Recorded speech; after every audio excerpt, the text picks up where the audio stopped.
আমরা এসেছি দেবরাগড় wild life sanctuary থেকে। এটা এন্ড পয়েন্ট, জঙ্গল সাফারিতে এসেছি আমরা। এটা এন্ড পয়েন্ট, এরপর যাবে না, এখান থেকে আর রিটার্ন যেতে হবে। কি সুন্দর, আরে বাহ, কি যে ভালো লাগছে সিনগুলো। মোবাইলে এত সৌন্দর্য ধরা যায় না, সামনের থেকে এসে দেখলে আরো ভালো লাগবে। যে জলটা জমা ছিল হীরাকুদ ড্যাম থেকে, সে জমা জলটাই এটা। এটা বিস্তীর্ণ এলাকা জুড়ে রয়েছে, মাইলের পর মাইল রয়েছে।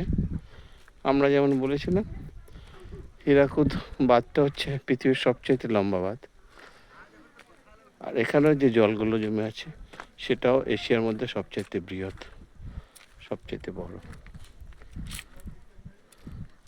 হীরাকুদ ড্যামের পেছনেই এই বিশাল হ্রদের সৃষ্টি হয়েছে। আশা করি ভালো লাগবে ভিডিওটা, আশা করি পছন্দ হবে সবার। পেছন দিক থেকে সূর্যের আলো আসছে, পেছন দিক থেকে নানা রকম গাছপালা রয়েছে, যদিও পাখির সংখ্যা খুবই কম। মাঝে মাঝে কিছু দেখা যাচ্ছে, শীত চলে যাচ্ছে সেই জন্য হয়তো তারা চলে যাচ্ছে এখান থেকে, তবুও ভালো লাগছে। মাঝে মাঝে মাছ ধরছে কেউ, সেগুলোও দেখা যাচ্ছে। আশা করি এই দৃশ্য, এই নয়ন বিভোর করা দৃশ্য আপনাদের ভালো লাগবে।